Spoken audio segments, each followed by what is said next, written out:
Good evening, televiewers. You're welcome to Prime Hour on My Media Prime. This evening, as tradition on Prime Hour demands, weekly, we are going to be looking at issues touching on relationship and marriage. So this evening, we're going to be looking at whether there are ready-made wives or husbands out there, and how do we find them. But also we are going to be looking at the concept of marriage and asking whether it's time to redefine how this marriage is contracted and effectively implemented in Cameroon and Africa as a whole. We're going to be starting with the second topic, which has to do with redefining the concept of contracting marriage amongst others in our African context. How do we identify our wife who endorses them?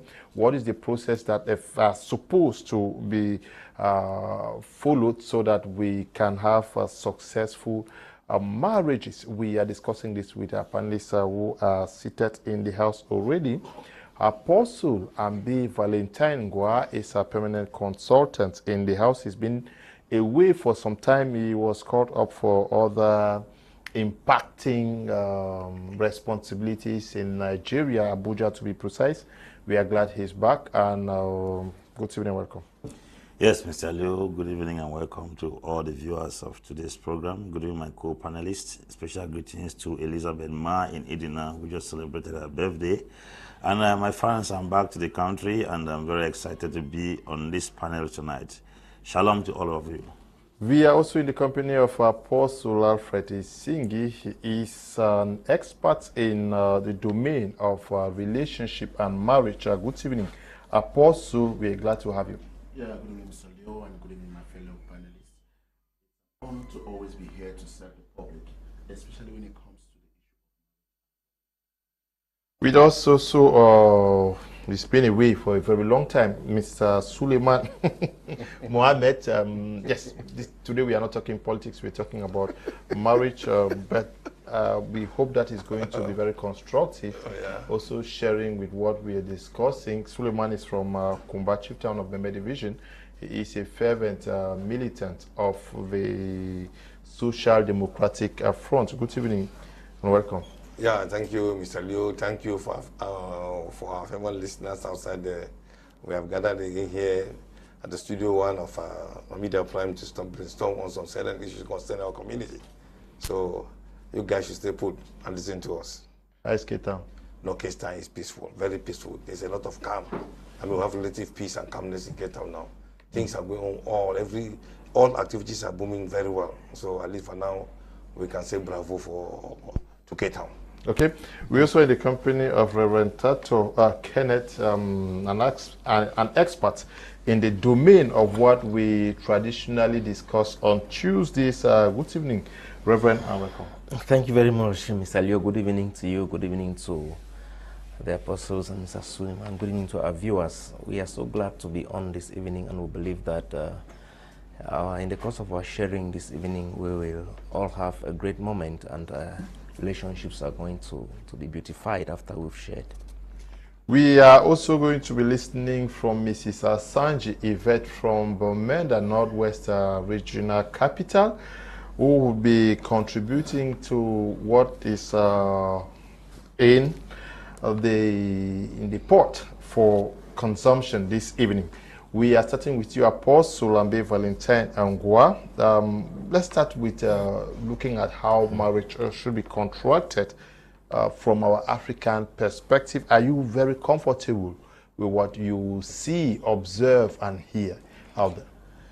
Yeah, Mr. Leo, this topic is a very important topic and a very sensitive one at that. And I think we're going to be educating Africans this evening to understand the uniqueness of the African culture and our own way of life and how it has been adulterated by foreign culture. No flash back to many years or centuries ago when our parents contracted marriage in Africa. By them, the system of our culture was not infiltrated by some Western civilization. We had our uniqueness.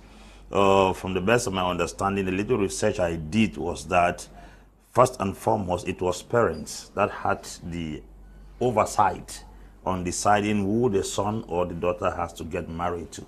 And they did their homework so well that most of the marriages, even though the parties were not able to come in contact with each other before marrying, the parents did a very good job, because they did some tracing of the family lineage to find out the kind of things that operate within the family line. And you will hear they say, this child is coming from a good home. Who is your father?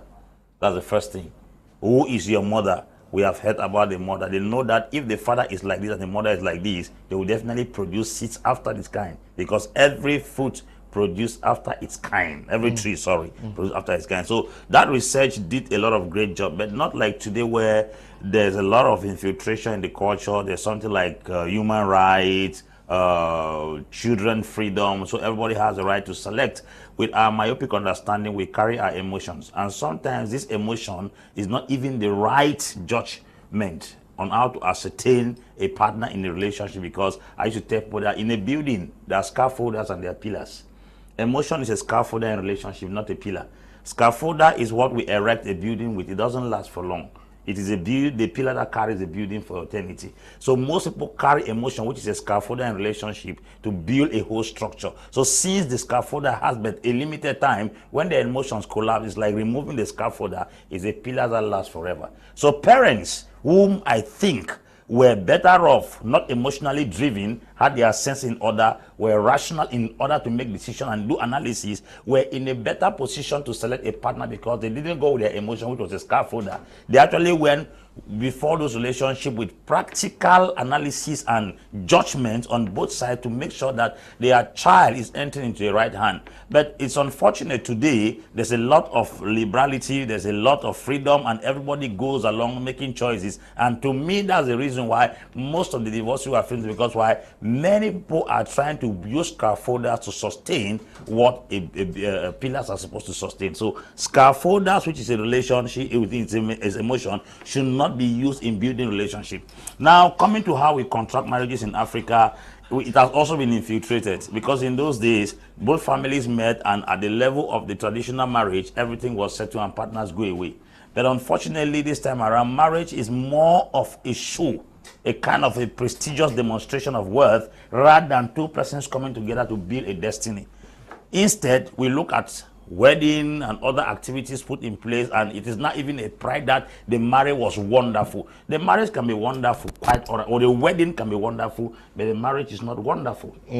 The marriage is not all wonderful. I don't know whether you share his opinion, Reverend.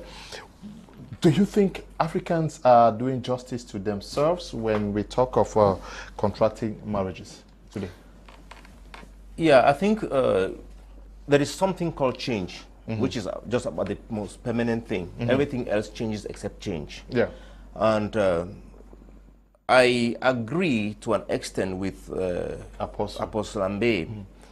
And what he's saying is actually very, that is, it is evidence, it's proof that when parents used to, interfere in marriages of their children in the past, they were successful.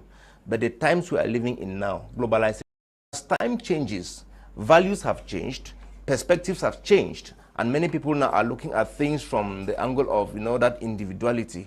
It is not necessarily the best way out, but what I observe in our today's society is that many things have changed, and people look at things from the angle of themselves being capable of, choosing for themselves and then moving ahead in the relationship without, the interference of any third party. Now, this is where the issue is. It is not also to say that the marriages that were contracted by the interference of parents in the past were the best. There are some aspects of our culture also which had a negative impact on some of the gender, especially the female gender. Take, for instance, a typical African man is bossy. So a woman today whose eyes have been opened to women emancipation issues will not want to flow with such a man. So she will want somebody who will cuddle her, pamper her, and make her feel as a queen, as against the typical African mentality that but is this not an assumption? Do we, because we want to flow in this, do we see people actually treating women as queens today as opposed to the past? Even if Is this not just some hallucination? Even if they are not doing it, the reason for which many women are not satisfied in marriages is because they are not being treated that way. If they were treated that way, many women are going to be feeling more satisfied in their relationships. So many women are, they want a man. You know, there is this famous cliche that African men are not romantic. That is the basis on which they're saying it. They are saying that they want a man who is going to cuddle them, you know, make them to feel good, make them to feel, you know, be mild with them. And our African men are still trying to fight to catch up with this paradigm, which they are not catching up with. Now, the Western marriages, are they more successful than what we have in Africa because the whites, they cuddle, they do these things with their wives? Are they more successful in marriage than what we have in Africa? Now you know that what runs in your DNA and what you are trying to copy to force into there is still that friction. Yes, you see, I really want us to look at marriage more from the perspective of the initiator, which is God. If marriages are looked at it from that perspective, you look at marriages from the perspective of the initiator, who is God, the marriages are bound to be more successful than wanting to copy from this ethnic group or from this race or this clan to the other. What I'm saying is this: when you look at marriages in the West, there is very little I have to admire from marriages in the West than the ones here. One, the contract marriages. People sign for a while. When the marriage expires, the relationship expires, they part ways. We also want to look at you know, that individuality in the way they do things. For instance, when you have gotten married to somebody, family is supposed to be kept at bay, which that is not part of our African culture. We still have that culture of collectivity. But now, since we are trying to, you know, incorporate, we are trying to borrow a little of it and put it together, it's not working yet. But for me, the middle ground is supposed to be having to, you know, configure our marriages according to the pattern of He who created marriage, which the Bible says a man will leave his father and his mother and be joined to his wife, and they shall become one. But if we were to go back to the Bible and look at how marriages were contracted, is it not similar to what actually has been obtained in Africa? Because you want us to go back to the Bible. Is his mic okay already? Yes. Can we really? Because there is a mix here. Some people will say we don't want to go the African way because it is it's devilish, it's traditional, it's unbiblical. But when we go to the Bible, we rather see that it is what Africans were doing that obtained in the Bible. Yeah, Mr. Leo, what I think is that we should be able to analyze things based on concepts. Okay. When I talk about the concepts, is that when we talk about European civilization that was brought to Africa, had to do with everything. It talks about the way we speak, the language we speak, marriage, and many other things. So we are trying to say that we are living the European life. Okay. So we should not be surprised. It's not be surprising to see that we do things the way Europeans would do. That is why we are talking about redefinition. Yes. So now, in trying to redefine things, we have to go back to trying to reorganize ourselves by decolonizing so many other things. It has to do with the type of dressings we wear, the types of way we speak. You know, we begin to teach our children to learn our native languages, teach our children our cultures. But unfortunately, even the people from the villages have diluted the cultures. Because you go for marriage, somebody will be asking you 6 crates of beer. Did we have beer in those days? What is our traditional drink? It is palm wine, all these drinks that are coming, raffia palms and all the like. So that is exactly what we're supposed to take. You see somebody asking for 400,000 francs or 500,000 francs, which is not the culture. It is rather supposed to be maybe a 10 francs or a calories or something like that. So if we have to go back, it means we have to go back and start re-educating the villagers, because they are the ones that are going to collect all the things. They should be able to tell us not to bring, instead of bringing loincloth or white shirt or cap and all those things, which are European things that we inherited. They should ask us for mbashi, maybe mbashi or some, you know, some kind of things, that some village things, because in those days they usually use a lot of palm wine, a lot of palm oil, a lot of maybe items, traditional items, tobacco and all the like. That was the value that was given to marriage. But when colonization came, we began to learn things to do, especially when we talk about deforestation, we talk about indignant and all the things that were being practiced, especially in the French domain, in the French area of this thing. People became like the Europeans, because obviously the French territories became like what? Like a province, like a French province in Africa. So why are we not going to behave like that? What about the British? You know, there were kings who decided to call the British to come and colonize Cameroon because they like the way they dress. They like the way they do their things. Instead of the tobacco that they had that they were trying to smoke, they liked the way they would use quandam pep. All those peps that they brought them out, that's quandam pep we're calling about. It's not a traditional pipe. It is a European brand or species of smoking cigarettes that was brought to Africa. So when we are talking about going back to certain things, we should be talking about restructuring everything, including technology.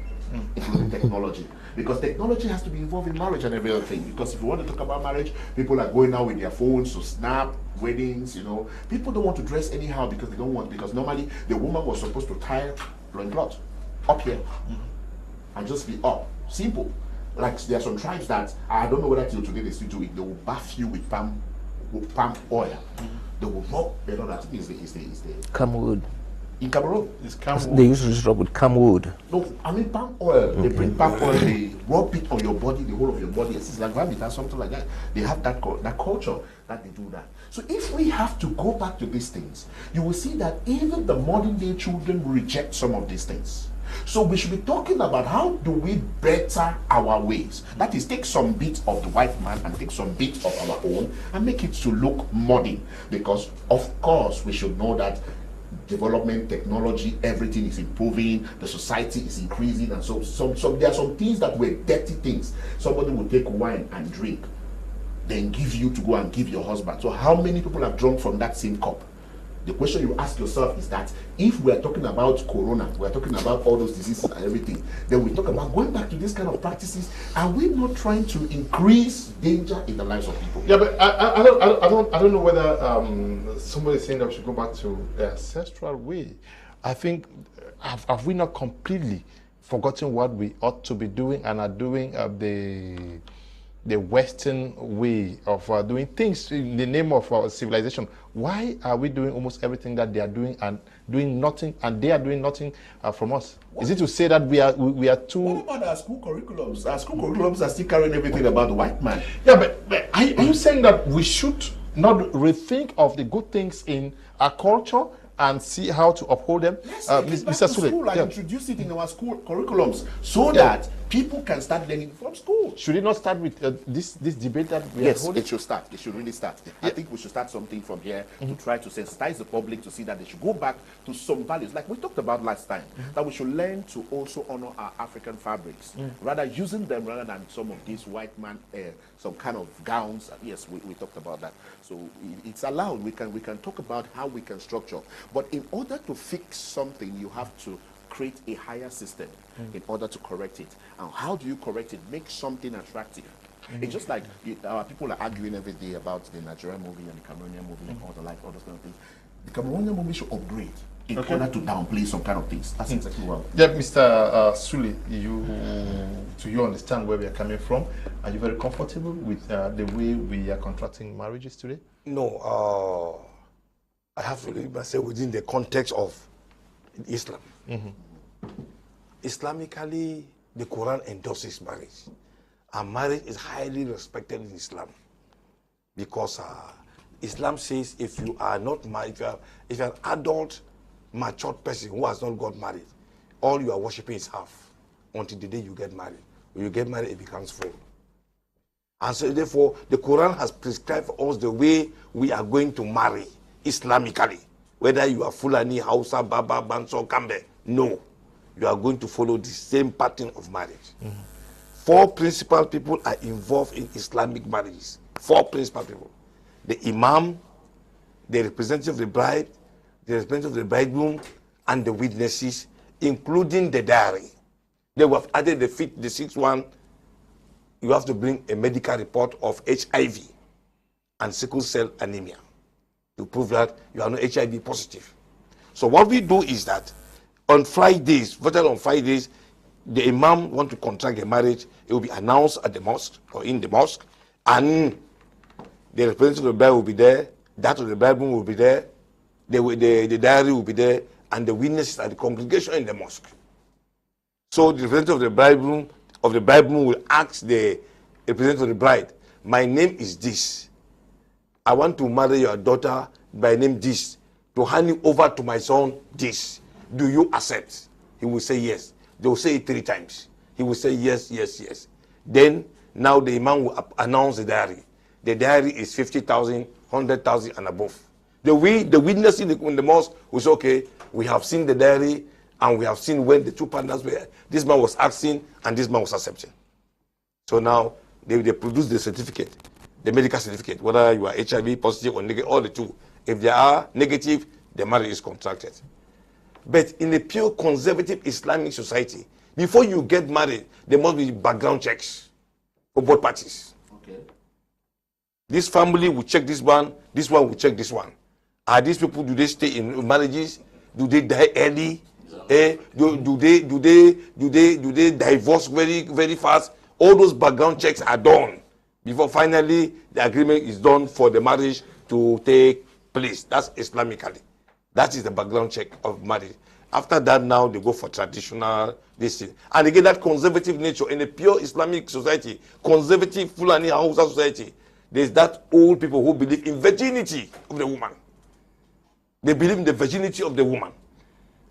How did you meet this girl? Is she a virgin or she's not a virgin? You, the guy who got married to her, they will ask you. The family will call you. How did you meet her? Is she a virgin or she's not a virgin? You say no. If she's not a virgin, you announce it. Today she's not a virgin, and the thing becomes a scandal. The whole village will know that this guy got married, and the marriage dies down automatically. All what you have spent for the marriage, as long as you are going to Jerusalem, everything is over. The marriage is over. As long as you're going to Jerusalem, it's over. You don't pay no refund of diary, no refund of what you have bought. As long as you have penetrated, it's all over. You just have to look for money again and look for a way of getting married and not wife again. Because the moment you go through the Jerusalem, your diary is done. It has died down completely. It has died down completely. Even what you bought for the marriage has died down completely. That is Muslim way. Up to today, they do it. Up to this today, if you marry a woman and you go to Jerusalem and tomorrow you have a problem and you divorce her, your diary cannot be refunded. It's gone. It dies down completely. It doesn't. Okay, let's take a listen to Mrs. Asanji Yvette coming to also share her thoughts.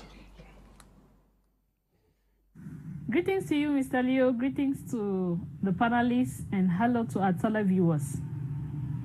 Mr. Leo, talking about ready-made husbands and ready-made wives, I think it's not. Once more, good evening, Mr. Leo.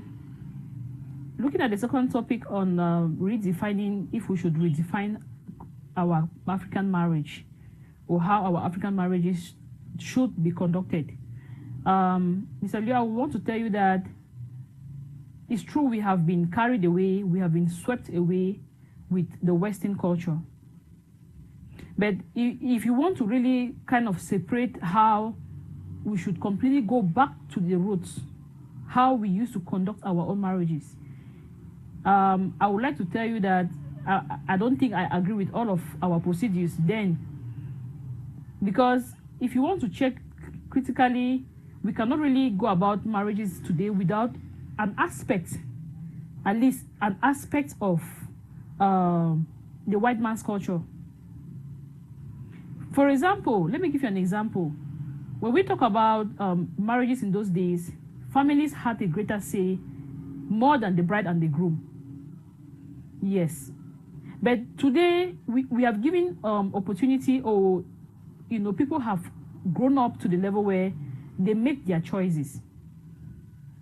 So if you want to look at it, you're going to see that making the choices is more of a Western culture, not even our culture. Because in those days, our parents used to even, choose spouses for people. They will choose someone for you, or they do arranged marriages. Either arranged marriages, forced marriages, and you can name them. So the families had a higher say in who you marry than who you really want to marry.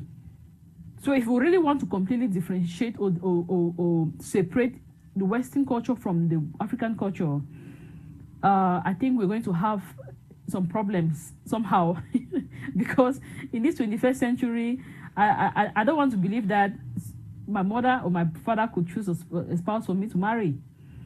They are not the ones living, or they're not the ones that are going to live with the person. It's me that's going to live with the person. So some of our methods of undergoing marriages is kind of archaic. That's the truth.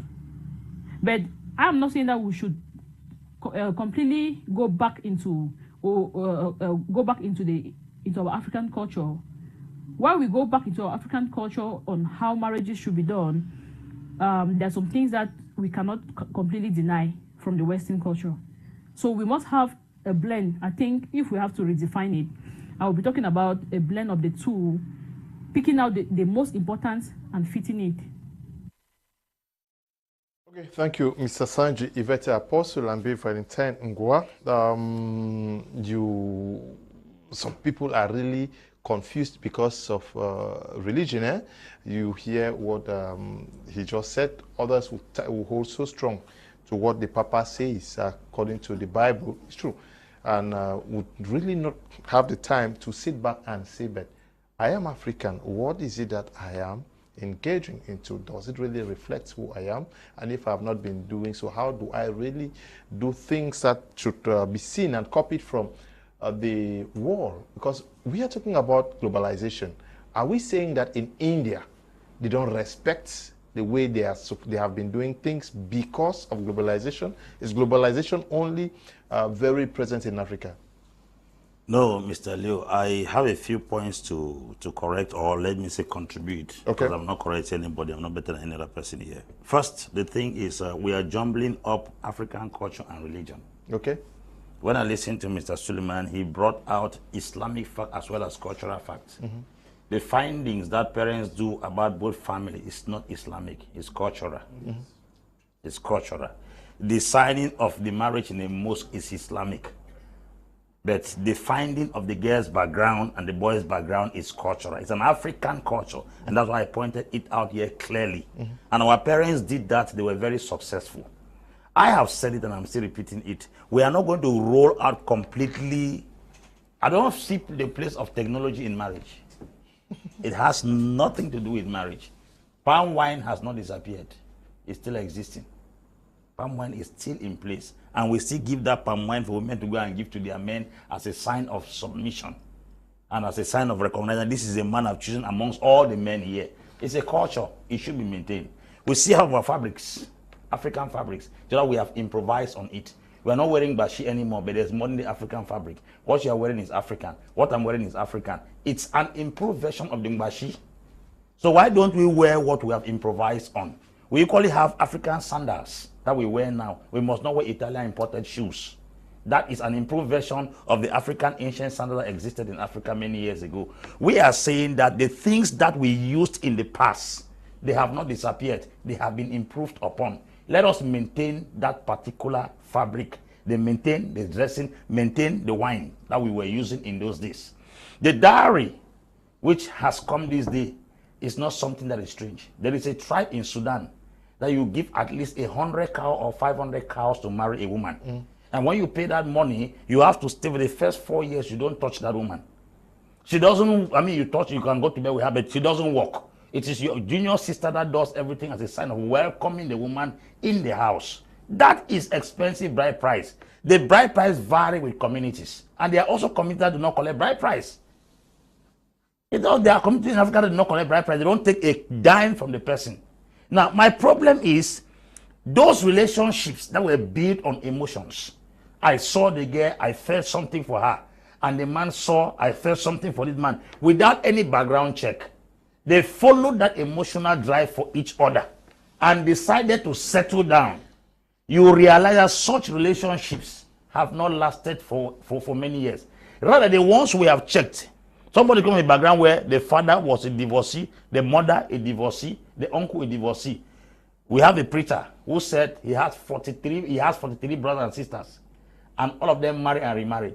He was preaching that thing and conducting deliverance, that he will not stay without remarry. As I'm talking to you right now, he's with the second wife. He is with the second wife. That is to tell you that what runs in a family line affects people. It is good for background checks. There is a medical situation, you go to the hospital, the doctor asks you that, is there anybody in your lineage who has once suffered diabetes, who has once suffered high blood pressure? That's health history. Helps the doctor to trace if that thing is hereditary or it's a spontaneous attack. We are insisting that even if these two persons come together through emotions, that traditional, that custom where parents did findings, that virtue which was in African society, should be repeated in this generation over and over. That is one thing we must outline, whether we like it or not. And I believe it's an ancient tradition that, if respected in this age, it will help solve a lot of damages we are experiencing in marriages today. That's one factor we have brought into the generation. I've spoken about the attire. Now, concerning the dowry, the bride price, the bride price of most relationships today, like in this our zone, is very expensive. There's a tribe in Nigeria, they call the MBC. The price is very expensive. That is their own way of operating in the environment. Why you go to some places is just a cock, a bunch of plantain, and 20 liters of oil. To me, the price paid per lady based on the culture of that society does not really matter. The problem is the values we hold in marriage. The values we hold in marriage. These values are supposed to be kept. They are supposed to be kept. We must learn also, when it comes to the African culture in marriage, there was something that was practiced in the old. Parents who moved to their children's house did not spend years. They visited briefly and offered what they came to offer, and they left. But this generation, parents move to their children's house to make it their harbor and want to eat everything that is there, and that's why there's a clash between in-law and in-law. But parents in those days, if you look at it, they will carry a bag of yam, a liter of oil, and sometimes a cock. They will visit you briefly to come and find out how you are doing, and then they will take off. But not in this generation. This time around, the man's father wants to stay in the house for the next 6 months. The woman's mother wants to stay in the house for the next 10 months. All these things are the things that bring confusion in the relationship. Those are not things, because why? Mama will tell you that, why should I come and stay here? I have my farm to work. You will even be begging them to stay. Not in this Android generation where father-in-law and mother-in-law will leave their farms in the village and leave other things and come and stay in their children's house until mother-in-law is clashing with father-in-law. This so-called omugwo stuff is something that is causing a lot of confusion. One other thing we have to emphasize again in the African marriage, which has been neglected so far, totally put out of place in the African marriage, is the aspect of when a woman could not give birth in those days in the African marriage. The family, I repeat, will start putting pressure on the man to get a second wife. Meanwhile, in this age, when a woman cannot put to bed, the family of the man may put pressure, but the man will tell people that it is my wife. You have no right to intervene in my marriage. Those are the things we need to correct. The marriages of old had their flaws and they had their advantages. Let us correct this one this time, that when a woman cannot put to bed in a relationship, the family should leave the man and the woman alone, because that was a disadvantage in the marriages of the past. When a woman cannot put to bed, the family will come and say, "We'll look for your second wife." That was a disadvantage. So when we say we are going to redefine, it means we are going to look at the advantages of the past and the disadvantages, and then correct them in this generation. And make sure that what was a disadvantage in the past should not be repeated in this generation. Because why? Women don't give children. Men don't give children. It is God who gives children. There is no man that has refused to take in. And there is no man that has refused to impregnate a woman. So why would you force a man to get married to a second wife and insist because the first woman cannot put to bed? It's a danger. A man should be the one to decide if he has to stay with two women or not. Not a family come and mount pressure until they will kick a woman out of the house, because tradition says that you must die and leave a name. If you don't have birth, you don't give birth to a child, you will not leave a lineage. Those things are there. Yes, Apostle Alfred Esingie. When we talk of redefinition, what is a position we should give to our parents in contracting marriages today. When I'm talking about parents, I'm talking about the family. The family and our men of God, they are also our fathers. Yes. Yes. Those stakeholders, call them stakeholders. Yes. What should be their position Yes. in the way we contract marriages? When we are talking about redefinition, we should allow two people to make their choices. Okay. Then they can now come to the family for blessing. Okay. And depending on how this young girl or young boy has lived, they will tell you, all right, from what we see, our daughter is not really that kind of person. We can take some amount of money. Let's leave you people to stay for some time. And after that, when we see, because just look at people are living for 2 years today and divorce. You know, we're talking about this redefinition where we'll avoid divorce, we'll avoid some kind of things. You may want to take some few things and then tell them to go and then prepare them to come after 2 years or 3 years. If they like themselves to continue, let them continue. I think it's going to be a wonderful thing, and that's what some people do, especially when it comes to parents. Allow them to make their choices so that they can bear the consequences of their choices. They will know that, okay, this one, nobody influenced me, nobody forced me. Number two, allow them to go. Just take some things as a symbol and then tell them that, all right, if you go and it works, especially when a child is involved or two, you can decide to come back to say, well, okay, we have stayed for these 2-3 years and we think that it can work for us. So we are now doing the official something, and they give the marriage, they give, they pay the dowry on something or other. But you cannot take exorbitant bride price and then in the space of 2-3 years the thing break, and then the girl say in the court we're going to break 6 months. Yes, 6 months. They break the whole thing and then come back to, the parents just ignore as if nothing happened. Because I've hardly heard that somebody paid back the bride price. I've hardly heard of late. I've not heard that. I used to hear that before, but nobody has refunded the bride price. It's really difficult because these girls are just doing it because nothing is being done. If the bride price was going to be estimated based on all the man bought and brought to the family, all the money he spent during the wedding, all those money, maybe it's 1.5-2 million and everything. Maybe some of these girls are going to think twice before they want to make some of the things they're making. But now they know that if I leave, I go, he will not do anything. After all, there is woman empowerment that has come to cover us for some things. So in redefinition, we are trying to tell the women also that please do your best not to support people who are doing wrong things, especially some of our people who are preaching women emancipation and all the like. Let them not support wrong things. If a girl is wrong, we should be able to call this girl and say you're wrong. You have disrespected your parents who have given you out for marriage, and the amount of dowry or bride price they took from this man is much. So you have to stay there and bear some of these things. Because you just go there and do anything and start dating boys, you say my emotion, he cannot satisfy me sexually. That's the excuse they're having today. Somebody will just say he cannot satisfy me sexually. But that's globalization now. That is what is happening, and we're trying to see how to redefine the thing. Because you cannot go there. Because I was shocked to see that there was this guy that who wanted to marry a girl, but they were telling them that it's not good to sleep before marriage. And this guy was always taking this girl to hotel and sleep with her. All of a sudden, they caught them that they were going. They said, okay, but whatever is the case. So they got married. And after they got married for a short while, the girl said the boy cannot satisfy her. Then the question I'm asking is that when you were going for hotel, what was happening? The satisfaction was not there or what? You said you took your time and you knew that there was no satisfaction, but you decided to enter the marriage to break it after 1 or 2 years. Meaning that those people who signed your marriage are fools. Your parents who gave you out are fools. Maybe the court who signed your marriage are fools. And even your friends who left different places, towns and cities, and they carry gifts and everything, will you go back and give back those gifts they did? Yes, that's it. So we should be thinking about such things. That's the definition. When you know you want to break this marriage, take people's things that they gave you during their wedding dating, go and give them back. To tell them that marriage that you people came, we have decided that I don't want to continue again. I don't want to be. So that people will be cultured. Be ready to bear the consequences. Now, a pastor today will tell you that the Spirit of God is telling me that this is the boy you're going to marry, or this is the girl you're going to marry. Even if you want to tell him that no, he can curse you. So you are forced not to marry. Only to reach into the place and discover that it is not what you think. Because from what we have discovered is, many people who run to church for safety and everything now has been very rough.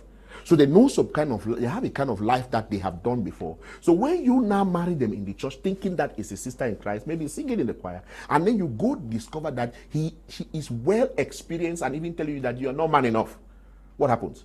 The next thing is he's having a boyfriend. No. I want us to look at redefining this thing.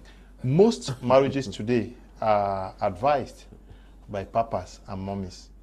And most Christians think that what Papa says, because we are quick to say here that, okay, let know our parents are choose for wives for us. But in churches, we obey what papas and mamas tell us as this brother is a good boy. Who has that capacity to do background checks? Your parents, your aunties, your sisters, or the pastor who is always in church? Mr. Leo, what I want to tell you about this thing about Papa, it used to be, but not anymore. But Christians fear their papas today so much. Before some people want to even take this relationship to papas, they have already slept for about 2 years. That is what is happening now. Yeah, but I want us to because many persons are watching us today. Yes. Now, and we are looking at how to redefine the way we are contracting. Many persons are in churches today, Reverend. I want you to come in here. Many persons are in churches today, brothers and sisters, and we are quick to say no. We're not there for that old time way. Napa and mommy be the fine woman, but we are very, very obedient to what Papa and Mama says. As this is your husband, this is your.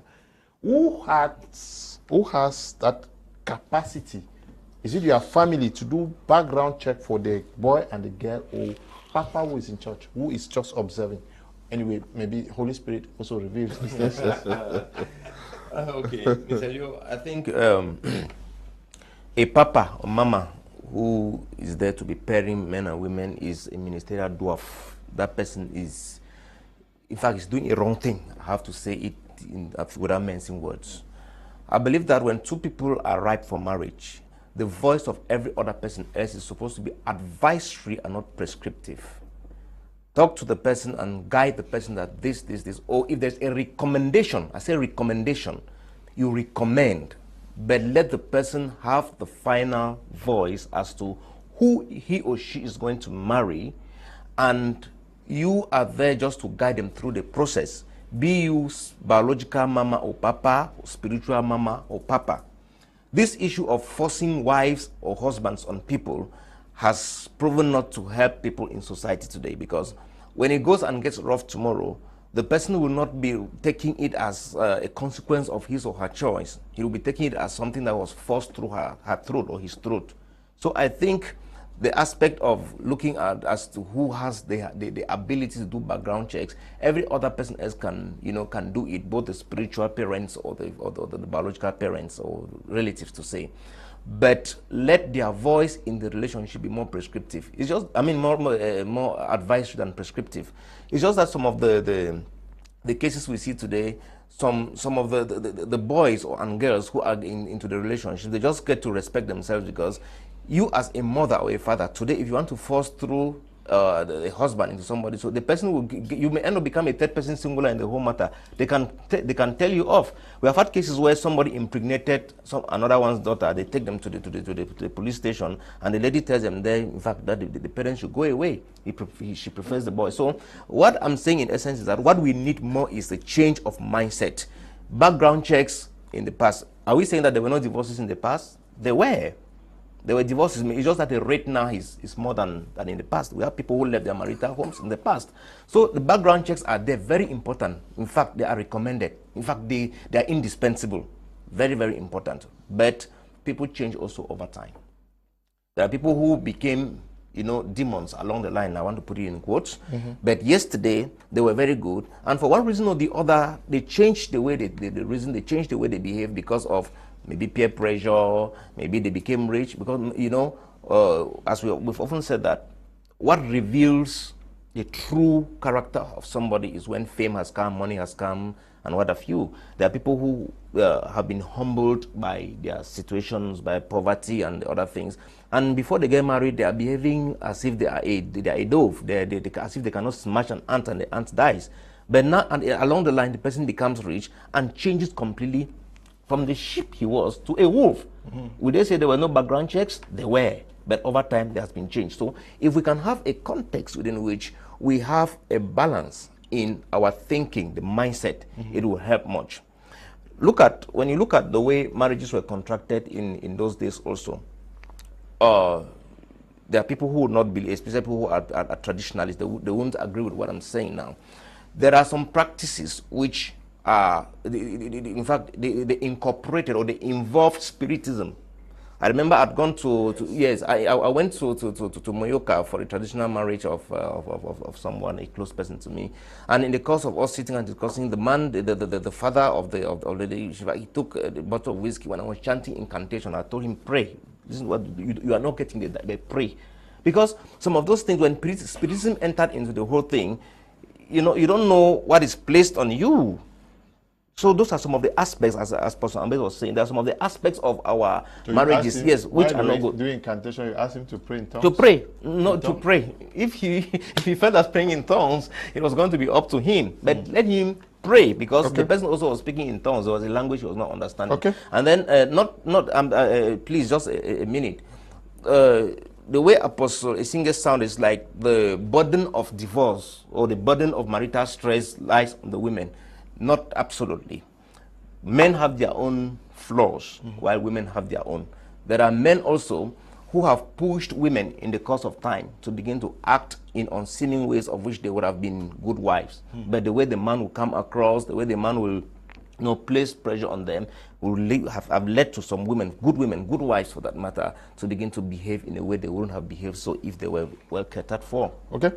It's either we go back to learn from the Bible, or we must trash out everything we learned from the West about marriage and learn more from our African great-grandparents. If we do not, I'm afraid there is no marriage but a marriage. Dr. Kongo Success writing there from Abuja in Nigeria. Doctor, thank you very much. I saw your gifts you sent to me through Apostle Ambe, and I enjoyed it. Thank you very, very much. Now, let's look at the finding process in Islamically. How do you we Muslims would separate religion, Islam, and culture. Yes. And you cannot mix the two. You cannot blend the two. And Islamically, no matter how many years it takes, what is prescribed by the Quran still stands. No matter the dynamic changes that have taken place in the world. Globalization. Those things still remain intact. Nobody changes them. For example, you are entitled to 4 wives. That's what the Quran says. If only you show love equally to all of them, which is impossible. Double impossible. But that's what the Quran says. And that one stands until thy kingdom come, nothing changes. If you know you can marry 4 wives and show the love, the equal love, which is under question mark. Is under question mark. So you see, that one cannot change. It's still there. Whether years to come, globalization or no globalization, that one stands. That's it. Secondly, another context again, when you come to share property in Islam, it does not change. Whether globalization or not, it is very clear. The man gets full, the woman gets half. That's all. It's clear. That one is not changeable at all. That is Islam. But again, on the other side, there are other dynamic changes that are being redefined. For example, now, when you get married to a woman, that kalanguting is no longer there. That traditional drama is no longer there. They play gramophone music and people dance their makosa. You understand? And they even go for cocktail and dinner. Something which was not there before. They go for cocktail and dinner. So I think Islam has some prescription, conservative ones, that cannot be tampered with at all. It cannot be tampered with. But when you come to culture-wise, there are certain things that are taking place now. You see, like in Islam, if you divorce your wife, she is not supposed to leave your house. She's supposed to stay in the house. You feed her, you clothe her, you give her everything to make up herself. But you don't sleep with her, she doesn't cook for you. But she is a divorced woman. That's what is there. She's a divorced woman. So that tomorrow, and that woman will not stay in that house just to leave herself loose. She has to make it up herself, dress it up herself, so that when you come out one day, you say, hi, I'm missing something. I want to lose something in this house. Come on. come back, I brought you back as my wife.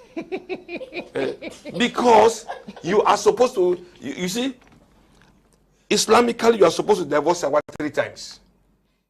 First divorce, second divorce, and third divorce. The third divorce, if she goes until somebody remarry her, divorce her 3 times before. If I told you have any intention again to marry that woman, you have to wait that man to divorce her 3 times before you marry her. that one is conservatively prescribed. It cannot be changed. It cannot be tampered with at all. That's it. So you see, and if you want to bring her back, you don't need to tell only 2 people. Hey, young man, I've brought back my wife, I divorced her. The wife comes back as your wife. She takes her normal duties in the house. That's all. That is the Islamic prescription. Yeah, but can you how a young Muslim today wants to get married to a young girl? How is the process done? If you want to marry a young, as I told you, there must be background checks on both sides. No, the young guy is living in Douala and wants to marry. What do? Do you just walk up to the girl that? No, you just have to you have to meet the girl first of all. Tell her that you want to marry her, because she must accept. If she accepts that yes, I want to marry you too, you tell her okay, go back and tell your parents. I will go back and tell my own parents. That's when they do the background checks now. Okay. They say, let these people, if they agree, they contract, they married. You see, they contract, they married. But what I'm telling you, in principally in Islamic marriages, it is what is prescribed in the Quran that is strictly adhered to, not culture. Culture got nothing to do about it.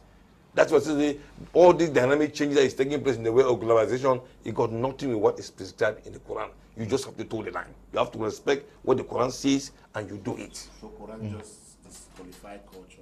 No, the culture aspect is out. The culture aspect is the one I told that you have to bring kalangu now. You have to put lily in her hand. The people dance kalangu and the rest. You see, but now it has been redefined. Now people now play with gramophone music. You see, they go for cocktail parties. They go for dinner and what have you. These are new innovations that has come. That's downgraded the culture.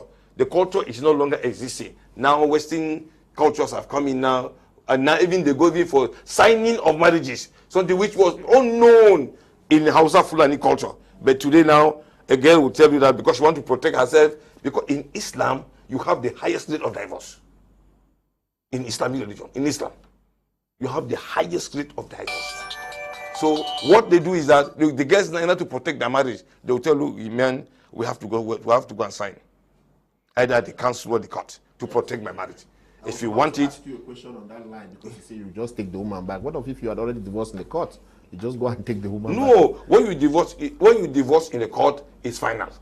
The court, when you divorce in a court, it's final. After if you have a marriage certificate signed in the court, yes, or you have a marriage certificate signed in the council, either city council or local council. If you have a marriage certificate, that is to back up to protect the woman's marriage, yes, because of the incessant divorce we have in Islamic religion. So, but I have a question to ask you guys. Most of them are pastors. Yeah. What if I have a situation like Kumba where a girl is from Deeper Life? The other one is from Redeem. They say the two pastors disagree that they could not marry. So how do we solve that one? Yeah, but we have discussed that severally here, and you were against that. Because it's in Cuba now like this. I saw it. You were against that, but I want us to look at. We are looking at redefining the way we contract a marriage. You answer what you just asked, but in addition to that, we are contracting marriage, and we're talking about globalization. The way we celebrate the marriage itself, we are doing more of what obtained in and still obtains in the West, and forgetting what is supposed to be traditional. Somebody is getting married, and the high point of that marriage is the white wedding. When we are Africans, do the whites, do they also celebrate African marriage, the traditional marriage? No, Mr. Leo, I think I've spelled that point clearly on this platform on several occasions, that white wedding is a borrowed culture from the Europeans to Africa. We can make our own weddings very, very, very attractive. We have all the traditional elements needed to make our own marriages very attractive. When we say we are using technology, the problem is not the machine we are using. The problem is the song we are singing. If we are using a compact disc, what are we playing? Are we playing Celine Dion? Are we playing Michael Jackson? We have African songs that have been put in CDs. We play them there. The machine is technology. Quite all right, but the song is traditional. We are talking about the type of songs we use, the attire we wear, and the way we go about it. Is the kind of redefining we are talking about here. But what is the place of traditional marriage in African marriage? The place of traditional marriage in African marriage is that is our true identity. Anything out of that particular context is a counterfeit. That we go to the village, we dress with the traditional regalia, we give the wine, we dance and celebrate, then we come again and organize a wedding. It's a counterfeit. I'm saying that wedding, that thing we call wedding, can be done with that traditional attire on you, with the beads on you, the crown of beads on your head as a woman, the African fabric on you, and then the place is properly dressed with African design. They can even put the skin of elephants or skins of tiger and make the environment African-like. Let us do the celebration there. The only thing we can call a pastor to come and pray for you to fulfill God's blessings in your life. Take away the picture of that so-called white wedding stuff, because the white wedding stuff counterfeits the originality of the African image we have concerning marriage. There is no white gown. We don't have white gown in Africa. African doesn't believe it's not white gown. Africans don't believe in suits. Africans have their attire. If you go to Ghana, a typical Ghanaian girl will go to the shop and buy African white fabric and sew, rather than going to buy a skinny dress that came from Europe. Because why? Nkrumah implanted into the spirit of the Ghanaians the Africanness of Africans. So when we talk about redefine it, let us give the picture of the African society in our weddings. We must not go and sit in a church structure and then some white gown is worn with some bridal trend. This bridal trend can still wear the African fabrics. We see Nigerian people conducting weddings each and every day, times without number, without any form of white wedding. Then you see the classy nature of the thing. They attract the projection of the African fabrics. Our way of music, our way of dancing, our songs. It gives the Africanness of what we are doing here. That's what we are talking about. So let us not insist that somebody must organize a white wedding to be confirmed a married person.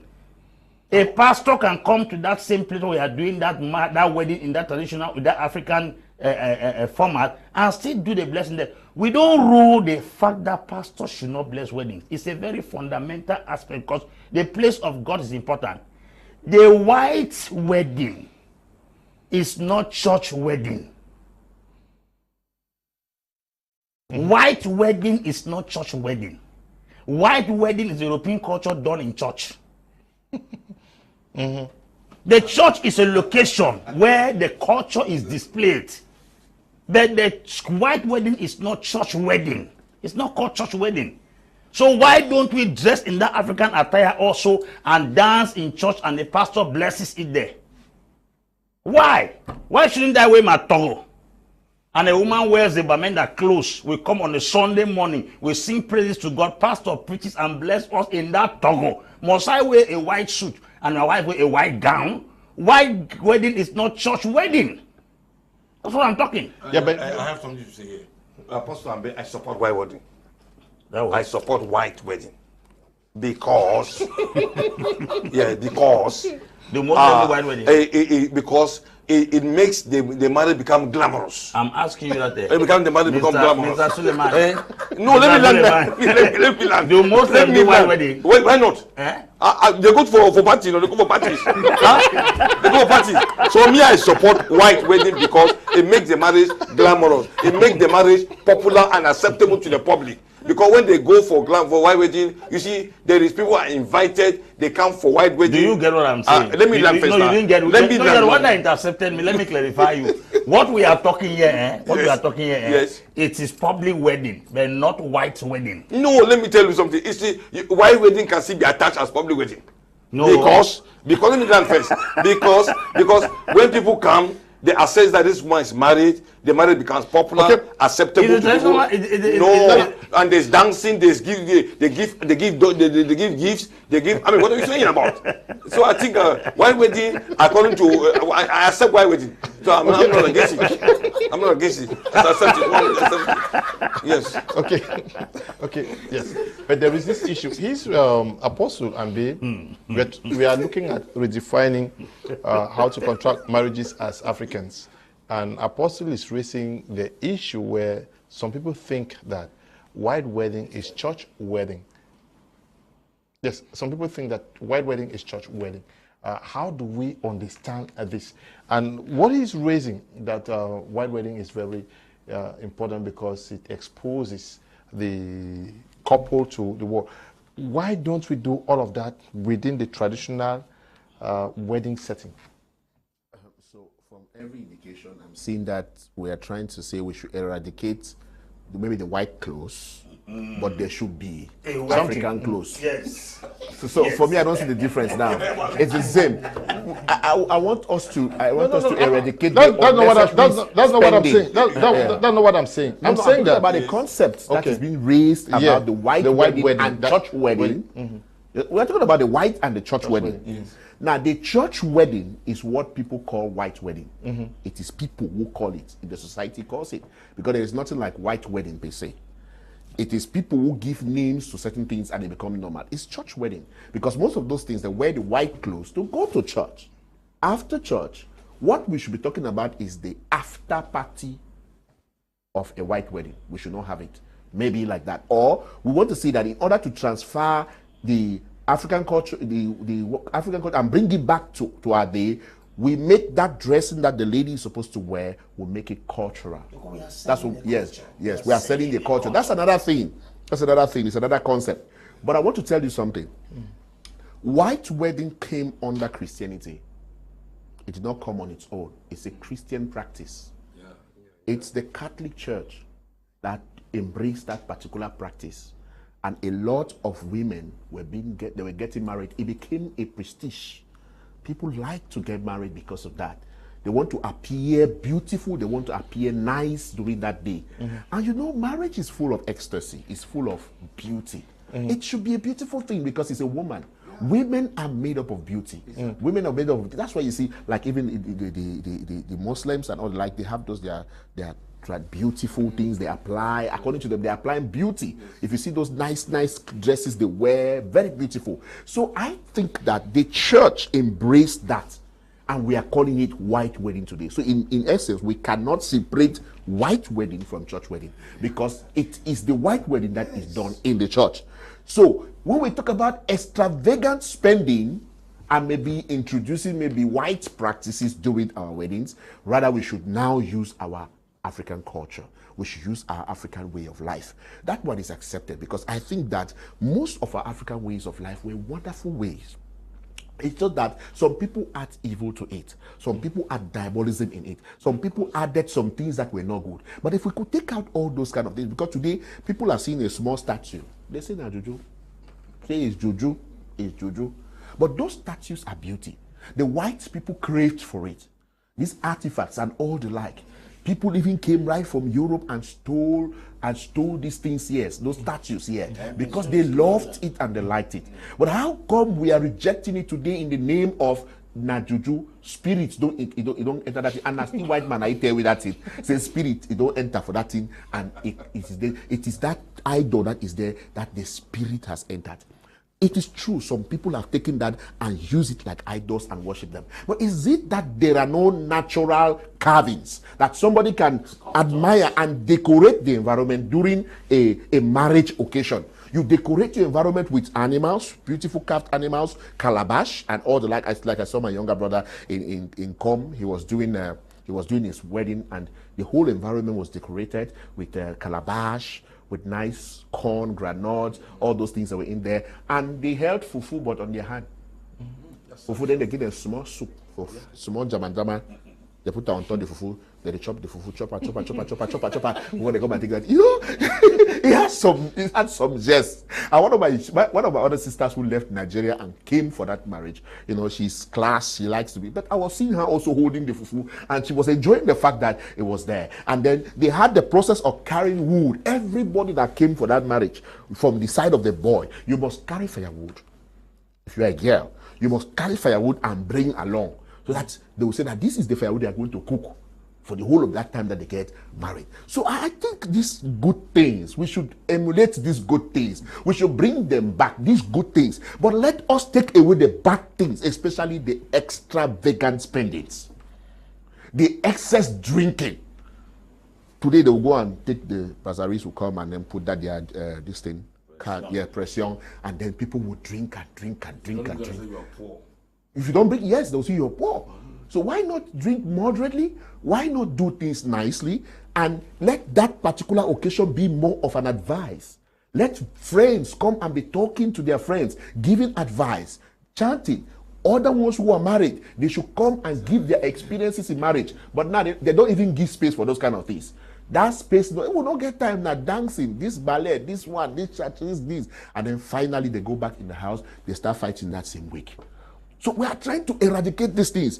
Now, let us not forget that it is white wedding. It is Christianity that brought white wedding to the church. Also, have you ever seen a white wedding where there was no pastor? Where there was no pastor? It's difficult to see that. Some people organize wedding in halls and conference halls where the man is dressed in suit, the woman in a gown. There's no pastor there. All they do is to cut their cake, sing, dance, open the floor. So white wedding, I insist, is not church wedding. But those are exceptional cases now. How many cases have No. we seen? I want us to look at redefining how Africans should contract marriages. We are essentially poor, and you say here that if you do it, they will say you are poor. Are Africans rich? Are we not poor? Are we not poor? Why not go for what is modest? Because I've had cases where people engage in very expensive weddings, so to speak, to impress, like you said, that if you don't do it, it adds glamour. But after that, you have to start paying bills and then end up divorcing because you are owing 5 million, 10 million, and a host of others. And some people think that if you don't do the church wedding where you gather people, it means you have not wedded. Can pastors not call a couple, or can a couple not move up to a pastor and say, bless us, and they are actually wedded? Simple. Yeah, the issue is that some people like excesses. They like to carry some things to extremes. Honestly, in our church, when two young people want to marry, we scrutinize to the least to make sure that they are not going to go and take loans to get married. Or it is not less of a marriage if two people are blessed, because the high point of a wedding, and the church blessing is when they are exchanging their vows and when the pastor is praying to bless them. So all of these other fanfare of long gown and dragging the tail and all these other things, they are just an ambience of it, which are just not as useful or as not as helpful as that key point, that high point where they are blessing them and they are exchanging their vows. So the aspect of spending much for a wedding, we discourage it to the last drop of our blood. Don't spend so that people will see that you also had a wedding, because at the end of it all, that ceremony will not keep your marriage. You are simply wanting to impress people. You are simply wanting to also live up to speed with some of your mates, because they say she had a wedding and they rode on a donkey to come to church, and there was a chariot moving ahead in front of them, and her gown was brought from the UK by her aunts and some of these other fancy things. So they are not useful. If two people cannot, in fact, I always encourage that two people make it as modest as you can in order to conserve money, to conserve resources.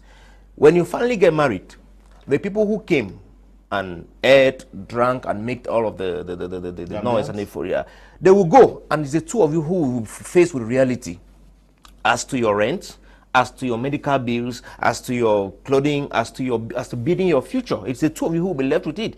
The people who came around and heard, and maybe some of them went complaining that they did not, they are not going to be there to bear these things with you. So the best thing you can do for yourself is that within the context of your marriage, one, if you can conclude the traditional formalities, that is, meet up with the demands of the woman's family, that is the good thing. The next thing, you go and do your signing. And as Apostle was saying, the two of you go to, in fact, within a church service, even the call two of you, it is not less of a marriage because you were blessed within a church service. It is not. It is just this kind of thing that we have put ourselves under unnecessary pressure. There are some people who just like, they just want to be under unnecessary pressure because of it. And day in, day out, we keep educating young people that, we interact with that. Don't think that you are going to have less of a marriage because it was not, blessed within the context of a church wedding when you called many people around you and so on and so forth. Okay. Yeah. Good evening to you all in the studio. I wish to add that the church is the West, and they have been very smart by saying marriages must be pleased only when the parents must have given their consent, and that is the reason for 2 or more celebrations. From Abando Roland Ake, writing from Aboya. Good evening, Mr. Leo. How can I want to get married? And the pastor asked me that, how much do you have? Because I have to make white wedding. Okay. Franklin is writing from AD now. Good evening to the panel. Marriage as defined by me is a choice of a man and a woman to get themselves married on their own. Marriage does not have to copy the old times or modern times. All that has to be done to both sex is couple communication. Then the man can carry his spouse or they carry her husband to their parents and for questioning as compared to their family background. When the wife and husband are covered with the blood of Jesus, there is no other miracle. By writing there, please. Okay. Please, marriage should start from your family. I am Wama Oliver, writing from Sang Melima. Good evening. Many women today are saying that they want God to give them a husband, and some are saying they want to get married men, while if you want to go deeper, they have lost their virginity. I want to ask Apostle Ambe if it's good for a man to marry a girl who is not a virgin. I am Emmanuel Takan, writing from Yaoundé. Okay. Good evening, Mr. Liu, and to all the panelists in the house. Personally, if my parents look for a wife for me, even if the lady is a good girl and from a good home, I will not marry her. I prefer to make my own decisions so that if tomorrow something goes wrong, I will have myself to blame and not anyone. This is one aspect of free will that God gave us. Elon Ivan is writing from Mamfe. Good evening, Mr. Leo. Please let Pastor Tatoh know that even Jesus encouraged marriages by culture. African marriages have proven to be more successful than the present mixture of European marriages. Okay. Yes, let the people also speak. This one says, God bless you all at the studio. More grace to all the men of God. Love your program and the topic. Many Christians are just out to compare with their friends, which is not the best, but don't know the best is after the wedding. Reverend Stephen writing. A very good evening to you, Reverend. Mr. Leo, good evening. God has already blessed marriage when he said, he who finds a wife finds a good thing and obtains favor from God. So I believe just doing a traditional marriage, you don't necessarily need a pastor for any more blessings. Ngome is writing from Limbe. Thank you, Mr. Liu, for this topic. I think that the problem most of us face as Africans is the issue of double identity. The identity of being a true Christian or Muslim and a true African. Colonization continues to play down on our identity and rich cultural heritage. I strongly believe detaching marriage completely from our African roots is denying who we are. Real marriage is at the level of the families. Other aspects of legal and church solemnization are public shows, Tinga, Divine is writing from Tico. We get the last reaction on this topic from Mrs. Asanji Yvette. So, in conclusion, Mr. Leo, if we have to redefine African marriages, I think I just want to say that we should concentrate more on, or we should give more value to our traditional marriage. Yes, that is who we are.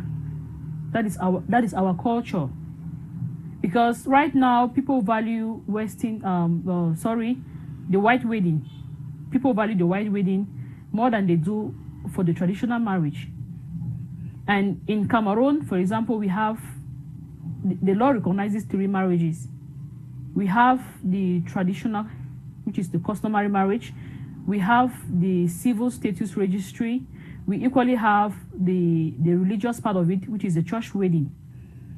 So people have given a lot of importance to the white wedding more than they've given importance to the traditional part of it.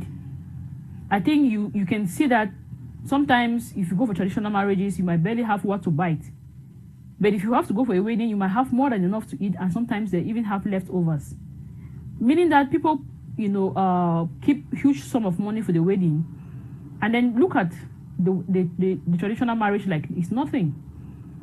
So we should instead go back into celebrating our traditional marriages in ambience.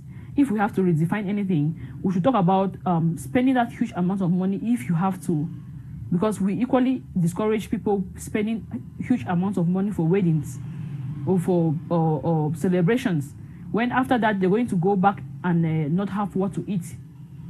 So if you have maybe say a good amount of money to spend and you want to enjoy, or you want to really enjoy it, I think we should do it more in the traditional way and have our culture displayed. It's going to make sense. But Mr. Leo, we cannot completely do without the Western culture. Yes, there are aspects about the Western culture that are good. We are not saying that the Western culture is completely bad. We have aspects of the Western culture, and so if we have to concentrate on our traditional marriages and maybe add the civil status registry to it, within any of these 2 now, you can have a pastor bless you. That means we must not have a white wedding. It is not a must that you should have a white wedding, but you can have a pastor during the traditional marriage or during the civil status registry, and the pastor releases the blessings over you and declare you husband and wife, and then you are good to go. So I think if we have to redefine, I think it just happened between how we go about the traditional marriages. About the traditional marriage in Cameroon and Africa. We have just 35 more minutes. We may not have enough time to explore our second topic, which we may move it to next. The first topic that was supposed to be discussed today, we may move it to next week. We exhaust the 35 minutes of discussing on this. Now, if you have a son you have a son who wants to get married, I want us to be practical now. You are an African, a Muslim, and you have to advise him on what to do, on how to engage a woman and how to celebrate it. What would you tell them? First, I would tell him that know the woman you are getting married to so that you know the type of children you are going to give birth to. That's the first thing I would tell my child. Know the woman you are getting married to so that you know the type of children you are going to give birth to. That is one. Secondly, I would tell him that do verify that woman very well. Don't go out of infatuation because she's pretty, she's light, she has long nose. You just fall in love and say you start hustling that you want to go and marry her, start disturbing your parents. I've seen a wife, I want to marry. No, take your time. I will tell him, take your time, study the girl very well, check her background, and see whether she conform. Whether when you present it to me, I will accept, or your mother will accept, or we shall reject it. That's what I will tell him. And I'll tell him again that the type of woman I want you to marry, she must be learned. Don't go and marry an illiterate wife because you have gone to school. Look for a woman that tomorrow the two of you can contribute for family build up. Don't bring a woman that should be a liability to you. Everything is lying innocently on your neck. Look for a woman that tomorrow you can share. She can assist you in doing 1 or 2 things. And again, I will tell you again that don't look for a woman who is too sexy, who loves sex. Yes. Don't look for a woman who loves a lot of sex because she will disturb you. She will not make you to have peace. So you look for a woman that that she will understand you. Look, she will not give you headache. Look at a woman that will know anytime she only want you to enter Jerusalem. No, don't do that. Avoid that. And you see, and I will tell you that look for a woman that can tolerate, that can condone, that can understand you, so that you people can live together until they'll do us bad. But don't just rush and take a woman that will come and give you wahala that you cannot sustain and contain. Yeah, but you as the father, how do you think you can help in checking some of these things that you want your son? Yeah, part is just an advisory role. You only play an advisory role. You can be calling your son. We discussed this thing last time with you. How far have you gone to? How far have you gone? Can tell me more about you. He will be telling you and you are advising him. That's what he will be telling you. You must be asking him, how far have you gone with this lady you want to marry? Can you give me more information, more briefings? At what point, because it is the family that goes to see the girl's family now, at what point do you think you would be convinced to engage the other? Why the son is doing his own, you are doing your own. Okay. Why he's doing his own, you are doing your own. You are doing your own findings. He's doing his own. So that by the time you will agree, it's okay, fine, we are accepted now. Go now. We shall go now and ask his hands, give the hands in marriage. What would you be finding out, and how will you do that? I will find out what I will see is the family a good family. Are they troublesome family? Do they die early? Do they die early? Do they give birth? Do they give birth to children? Yes. Do they give birth to children? Don't come and bring a woman that tomorrow she will become. She will not give birth to children. And you know what sustain marriage is children. Where there are no children, that marriage is under question mark. So you have to look for a woman whether she's going to give birth or not. You see. So these are the things that I will find out. I advise my child or my son that look, take time. Don't go and dig a hole that you will not come out. You also, if this woman cannot provide all those things, I will say rule it out, cancel it. Let's look for another wife again.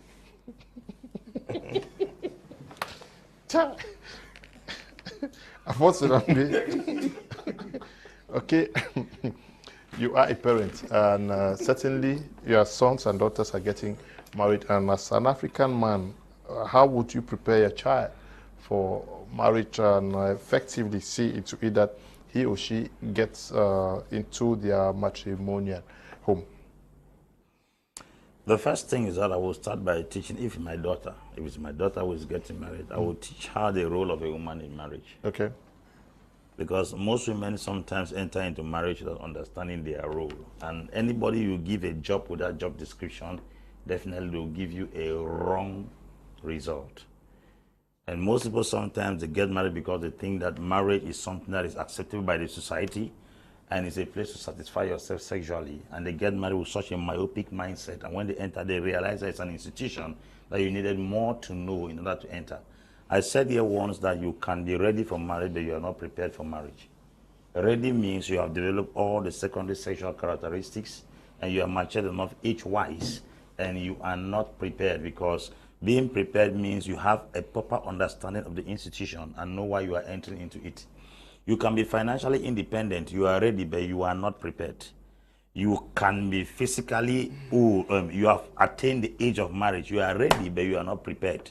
You can, how do I put it? You can be independent, staying in your own house. You are ready, but you are not prepared. And you discover most persons who enter into marriages enter because they are ready, not because they are prepared.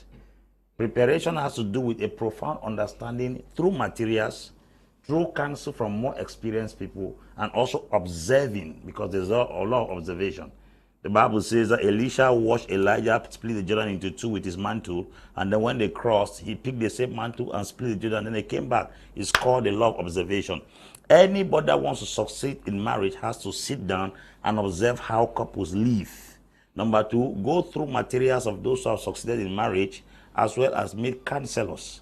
That is having a proper preparation for peak performance. That is why every father must make sure you school your child with a proper knowledge of what marriage looks like. It's not a bed of roses. I said yesterday in the church I was preaching, I said, the plan that God has for us are plans of good, not sweet plans. Marriage is not sweet, it's good. Never Queen is not sweet, but it is good. We should know what is good and what is sweet. They taught us that when you enter into marriage, it is a sweet thing. It is not sweet, it is good. It can make your life better, but it's not going to be sweet all through. So we should be able to teach our children that when they are entering into this institution called marriage, it's not going to be a sweet way all through, but it's going to be a good thing because it's going to make your life better. It's going to make you look more responsible. It's going to give you respect in the society. It's going to multiply your family and give you a focus and a direction in life and destiny. As a matter of fact, it will come along with favor. There's not going to be sweet. It's not going to be sweet. Somebody should not teach that marriage is sweet. Marriage is good. It's not sweet. Yeah, but he that finds a wife finds a good thing, not a sweet thing. Apostle, can we look at practically what steps are you going to engage as the father? Because in Africa, it is the family that engages. If I were to get married, it is not me who goes. It is what are some of the steps that you are going to engage in to take your child or? Okay, that's not true. So, if it's me, I will do findings. I still believe in that old condition, that old culture of doing findings on both families. Finding out their health status, their marital status, their temperament, and their divorce rate in the family. When I'm convinced with that, and both parties, I leave them to make their choice. If they accept to get married to each other, okay, then we engage a procedure. To me as a father, I don't believe in exorbitant bride prices. As a matter of fact, I was preaching when I said I will not collect bride price for my children. Because some people stand on that bride price and turn people's children into a punching bag. Why yes, I pay money for your head. How much? How much? So you are going to do this, I pay money for your head. You see the way African men brag about this payment of money on a woman's head. You want to go and check that money. It's 20 liters of red oil, 1 goat or 1 swine, 6 crates of beer. For a girl they have trained for almost about 25 to 30 years. You will say you pay money for your head. So you slap you say, I pay money for your head. Sleep for you, I pay money for your head. How much did they pay? To some extent, to me, this bride price thing should be kept aside. So that in case you do any nonsense, I just come pick my child back. Yeah. Because this so-called bride price thing is a liu. If you hear how African men beat their chests, I dare you. I dare you. You want to go and check the dowry, it cannot be summed up to the amount of money the parents invested on that girl in a year. That's one thing. So I said one time that if you want to marry my daughter, if the girl gives her consent and I see it go well, I leave the two of you. The day you disturb her, I drive my car and come and turn the boot. I pack my daughter out of that school because you didn't buy my child. Because this bride price of a thing, you will not even see the amount of money. The daughter should also respect herself. I'm telling you that I understand. If a daughter is misbehaving, she has to settle the score. Yeah. But I'm talking in a situation where we African men, I'm talking as an African, they will sit on that bride price thing and tell you that I pay money for your head. You cannot do it. You didn't buy my child. You cannot enslave a girl because you paid a dowry on her head. Because that can be Apostle Ambe. Now, in conclusion, when both parties get married, I cannot step into my daughter's house or intervene into their thing until they call me, except in a case where there's an abuse. Parents should not be jumping into children's houses without their consent. If my daughter sees that the thing in her house she cannot handle, then she calls me in, then I can now come in to see I can bring peace between the two of them. Not that any single minute you pick your phone, Mama, this, your husband want to escape, you call your mother. Your husband want to urinate, you call your mother. Your wife want to do this, you call her. Those are not people who have left their houses. Once you go out, you should go out. And know that you are independent. We should be coming as a rescue team when things get bitter. Not when any small little thing that occurs, you pick your phone and call my home. I will tell you not to call my house. And I will tell my daughter, this thing you are entering into is a lifetime affair. Don't even think of coming back here. The only situation that can cause you to come back is when your life is at stake. But apart from that, you should be able to endure because marriage is not going to be on a bed of roses. He that finds a wife finds a good thing, not a sweet thing. So the woman can be good, but it's not sweet. Okay. Now, I want us to, you are talking theory here. Your daughter or son is getting married. How should the process of celebration look like? The process of celebration would depend on what they can do. What they want the to two do. of them? Yes. What would you advise them? But I will advise them that it is good to do something moderate and save the money for future purposes, because much money is needed, but in marriage, not in weddings. Much money is needed in marriage. Immediately you enter, your wife will start going to clinics, start going to hospitals, she'll get pregnant, and some women, when they are pregnant, they have irregularities, and you will need more money to keep. And then if you're still renting, you should know that you're not going to be owing your landlord or some kind of things at the early stage of marriage, because it has a way it deals with the house. And there is something about pressure. When a man is under pressure, he gets so annoyed and he speaks anyhow to a woman. You may think that he doesn't love you again, but the problem is he has pressure on him. He has debts to pay. He has rents to pay. But he cannot meet up with that. And because of that, he gets so angry. He gets so annoyed. He begins to go to the point where you want to talk. He can even slap you and then begin to apologize afterwards. That's how it is. Because men cannot take pressure the way women can do. Women can take pressure for a very long time, but a man cannot withstand pressure. Even for 1 week, a man withdraws pressure for 1 week, 1 month. He becomes sick, or he breaks down. But the woman will be the one to encourage. So I will always advise those who want to marry or my children, please don't spend excessively. When they come, just like how Apostle Ambe is saying, I'm not going to take much money for my children. You come, if you bring a 50,000, if you bring a 30,000, I take it. You know, you want to do your celebration, I advise you, but if you like to do something for your own self, that one will not be my cause. At least it's the son or daughter of the apostle. Let the town talk about it. Now, if the town wants to talk about something like that, it should be a service. It should be in a church service where you don't need to spend money. Celebration, music, you invite some of our musicians, they come and sing.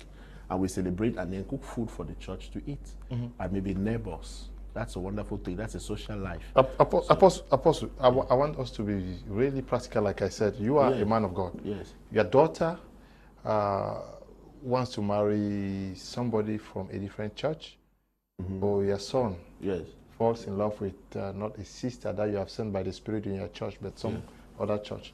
How do you reconcile? Now, we say that church is also a culture. Okay. Church is also a culture. So people from the same culture should get married. They will understand themselves from better. your church. So your son should marry from your church. If it is Pentecostal, let them marry Pentecostals. If it is Catholic, let them marry Catholic. If it is Presbyterian. No, Catholic and Presbyterian, they understand themselves. Maybe Baptist, they can go alongside. But when it comes to Pentecostal getting married to somebody of another culture, let's say the Catholic, it's a very demanding, so it's a difficult thing, because their own part or their own culture will conflict. Will have a problem. So you tell your son to drop it? No, I would tell you that this is what you will see. There will be a conflicting thing. But because what if they insist? What would you do? No, if they insist, there's their choice. As we are saying that we are playing advisory role on those who are getting married. Advisory role. Okay, take for example like the question you asked about deeper life or maybe redeem or that kind of a thing. These are the same cultures. I don't see any problem. The redeem practice holiness and deeper life practice holiness. So to me, all those cultures are the same. They're not going to find some churches that don't practice holiness. No. They at least they preach Bible and they talk about holiness. Even if they don't practice it, but at least they preach it. You know, they preach it, and the word of God is able to change people and transform people. It is not the pastor that changes people. It is the word of God. And sometimes the word of God does not change you immediately. It may be in your sleep. It may be when you are in a dangerous situation. Then those words will come back to your spirit and it will help you. So we are saying that for the sake of culture, it is good to marry people of the same culture. And if you are a Pentecostal, get married to somebody of the Pentecostal culture. If you're a Catholic, get married to the Catholic. Because it's surprising that a Catholic will want to come and get married to a Pentecostal. Those two cultures, they will find it difficult. You go to a church and begin to play in tongues in the Catholic church. They are turning and looking at you. You are praying in tongues. You will be confused. They'll be confused. Everybody will look at you like you're bad in the church.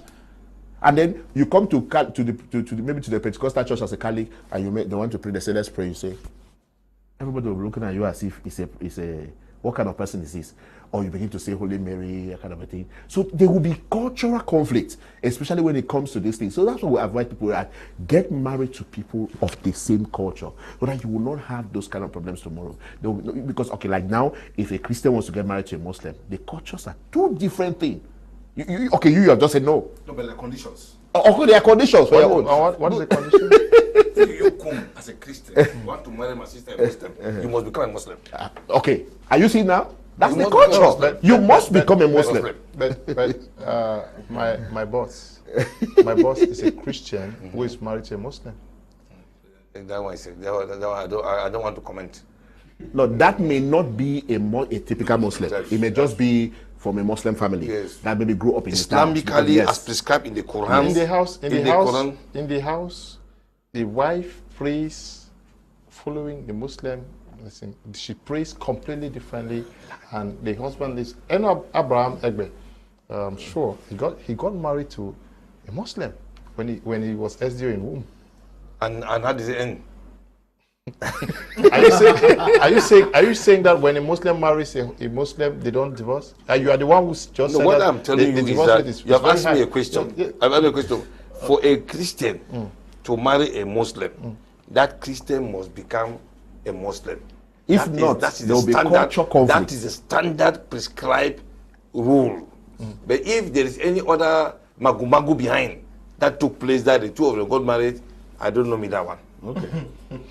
So that's the thing. So you cannot blame Christians if they refuse that they want to marry from another circle. So you understand that you are the one that asked that question. Yes. So you should now see the reason why it's not good to marry. So if my son wants to marry a daughter, my son, if he's not a Muslim, rule it out. My son must become a Muslim. Yeah, if he's not a Muslim, rule it out. Okay. Okay.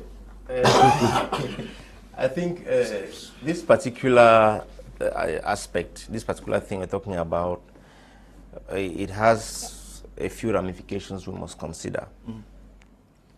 If we are still talking about my son, I am a Muslim, Zasule is a Muslim, and his daughter wants to marry a Christian, and he said the boy must be converted to Islam. Yeah.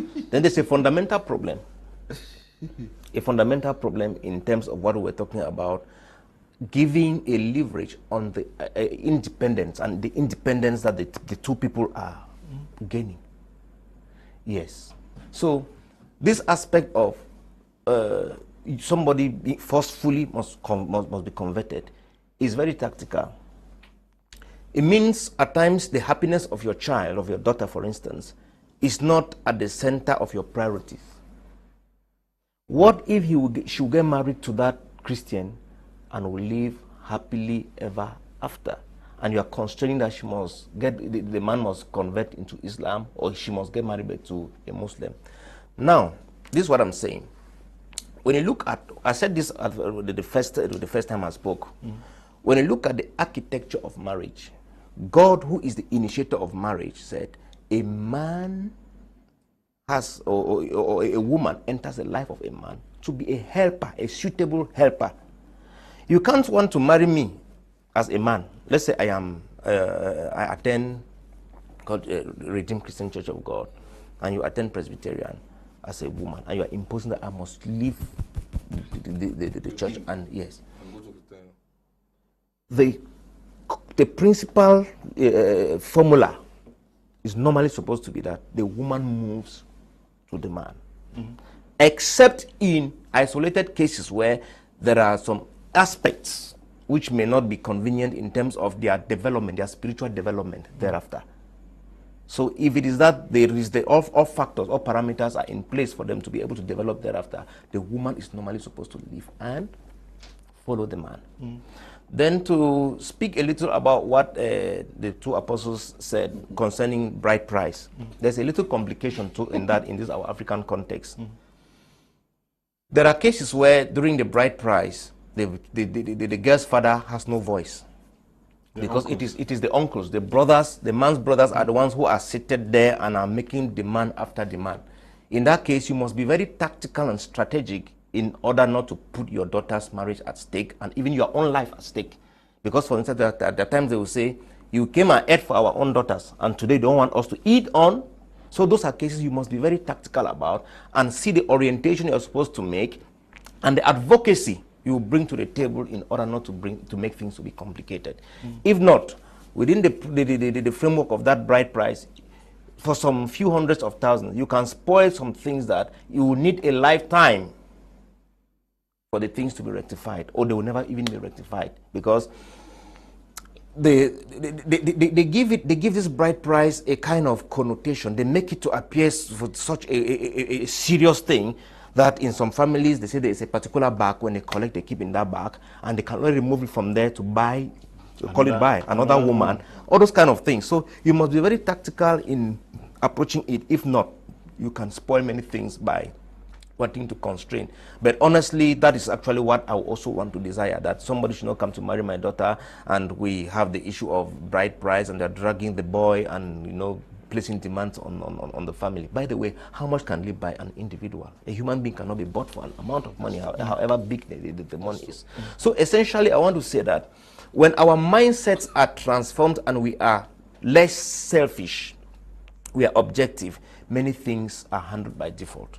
Most of these things come to, you know, they become complicated because people are selfish. They want to pick one thing or the other here and there. They want things to only favor them, and so on and so forth. And as parents, we must make sure, if we are, you know, if we are placing some demands in relation to our children's marriages, we should look at the after effect.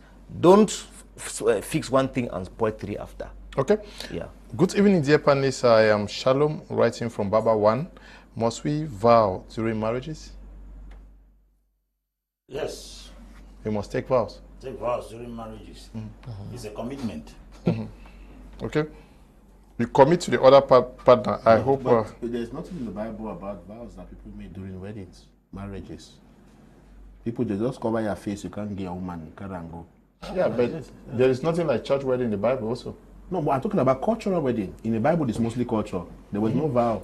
There was no vow in the Bible that people made a vow to say, Isaac, they just go carry a woman can give for her. It's easier for feet, they can go. It goes back to what Apostle was saying earlier on. So even the wedding in Cana, there was no vow. I think the issue of when we are looking at the Bible, we are talking now in the principle of typology. We are talking about illustrations, we're talking about cases, we're doing case studies. It is not everything that we pick from the Bible that must be a case study that happened. We are looking at, is it biblically healthy for people to stand before? Covenants exist in the Bible. So if it is that It's the vow is covenant. yeah, That's what I wanted to say. Exactly. It's covenant, which is a vow. Yes, Marriage which is a vow. Okay. So if the two people can stand before God and it Commit helps to each them. other. Yeah, it's a commitment, which if people were to be very serious. These vows that people make, Do they respect they them? themselves that make the vow, or people give them something to say? That is where the problem is. You tell me to say something, I don't have a choice because I want to take my wife that same day. If I say no, if I change the words, they'll implicate me. So I have to just say, to me, if you think that I should make a vow, you should make me to say my own things. I should talk to the woman myself with my own consciousness, so that tomorrow I will be that I took a vow. But this one that you are the one that say to this lady, there is something that is wrong somewhere. I think a way of compromise to that is the aspect of, or it maybe to the eve of the marriage, you orientate the couples and tell them this is what, so you allow them to talk freely from what you're saying. But essentially, I think the redefinition we are talking Yes, here. that's it. Yes. People to talk on Should their we own. just be doing what we mean? Okay.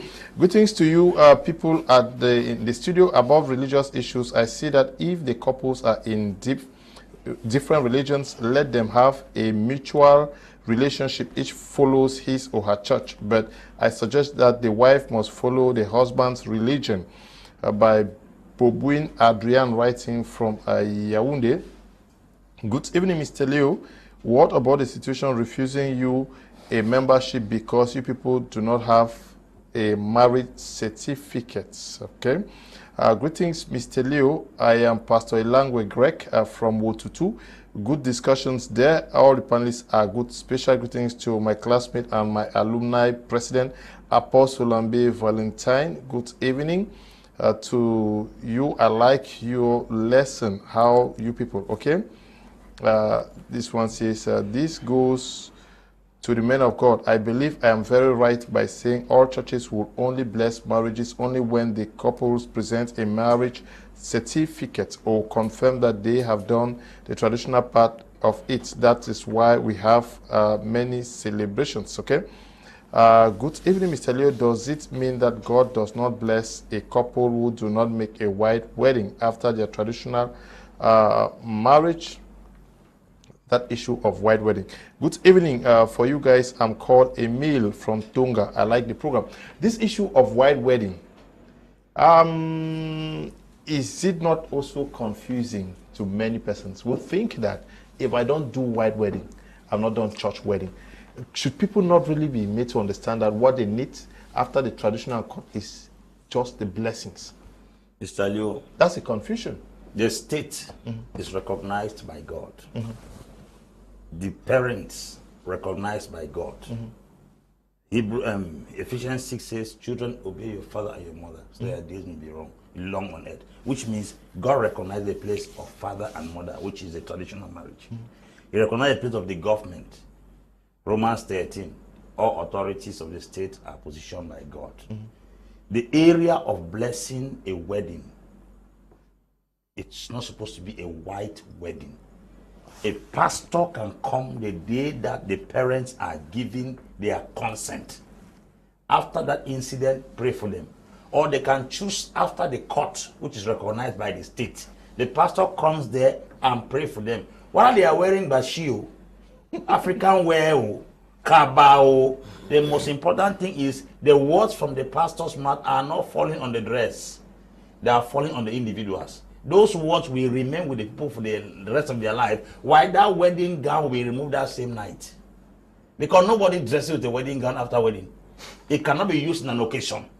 As a matter of fact, it is a man that even sometimes enjoys the coat after wedding. That wedding gown loses its validity from that day the woman signs that marriage. So I don't see the reason why we are insisting and saying that church wedding is white wedding. Church wedding is not white wedding.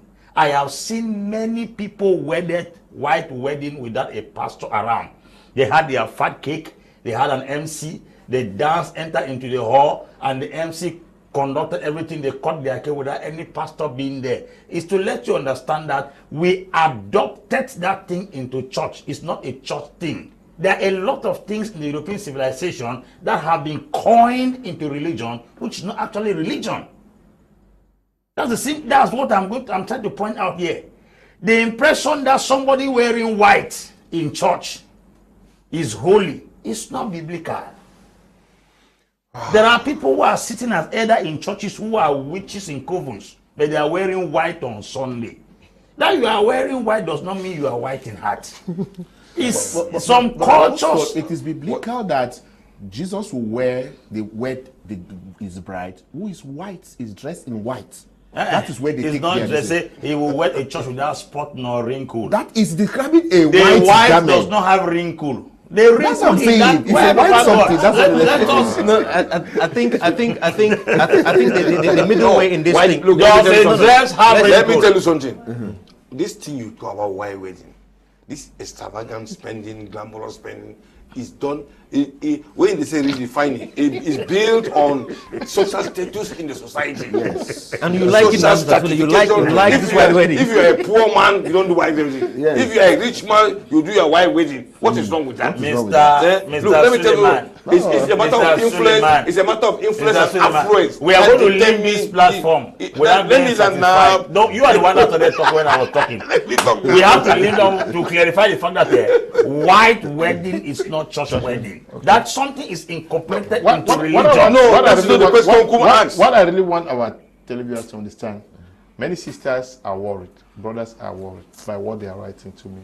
They think that if you don't do this white wedding, where you wear white and this, you are not married. And you people are men of God who bless my... I really want us to tell them, if it is possible to get officially married, recognized by God, without necessarily doing the white wedding. Without the blessing of the, with the blessing of the pastor, without that white, without that white clothes, you are married. Okay. Yes, without that white clothes. The white clothes is very paramount. It's very important. Okay, it's paramount. Very important. Paramount. Then in Christendom, what is paramount? Christendom, What is there's no way you No, can no, go away it means with your daughter has to marry a Christian. It means your daughter has to marry a Christian so that you can know why. In Christendom, there's no way you can do why you can do wedding without putting that white gown. It's a lie. No. See, 90% of the world today. It's not true. It's not true. It's not in your Bible. It's not in the Bible. It's You not go true. and tell what's in Quran. You don't tell what is in the Bible. I'm telling you that there's white nothing wedding like is a white wedding in the white wedding is very Bible. important. It's not in the Very, very Bible. important. There's no Muslim man who has not wedded I have my white money. I have my money. No I have Muslim man has not wedded white No, wedding. we're not doing that. And then why are you insisting? It's not in the Bible. I said in Christendom. In Christendom, they do it. You are forcing us to marry white No, wedding. when you are the white, you should do everything. If you accept white wedding. I was saying that this aspect of white wedding, in fact, is something to our viewers should get us clearly. We are saying that you can't be, if you're actually a true Christian, you won't want to undertake a strategic and serious project in your life like marriage and leave God aside. After it's the traditional formalities are done with and it is signed, you need a blessing. I've blessed a marriage at the council. After they finished in the council, I've blessed in the council hall, and yes, and the couple, about 7 years to the couple is living well. Yeah, so what I'm saying in essence is that the key point, even if there is a wide wedding, the key point, the high point of that ceremony is when the vows are being exchanged and when the blessings are pronounced on it. The other things are details. Useless details for that matter. Okay. So if a couple must put in itself under pressure to have a wide wedding, they are on their own. Within our within our own settle, we don't want to get anybody under pressure. No, you just come after a service or during, in fact, after the pastor preaches, just bless you. It is a wedding. Okay. Good evening, Mr. Liu. I'm Peter, writing for all the way from Yaoundé. What about the case of having a child without getting married? And some churches, mostly the Pentecostals, are refusing to dedicate the child. Does it mean that the child is not of God? That's a topic for another day. Yes. It's a time you say some Pentecostal churches. Okay. God has used children born by prostitutes in scriptures. So the source of the child is not as important as the child. Jephthah was a prostitute's son. We encourage them, after you've even given birth to this child, go for a church blessing. Okay. It's a simple thing. Just go Okay. for church blessing. Good evening, Mr. Liu. Love your show. Is it bad for a lady to marry a man who is 1 or 2 years younger than her? Priscilla is writing from Queen. I'm sure we've answered this question several years. To marry a man. Good evening, Mr. Liu. I'm Pete. Okay.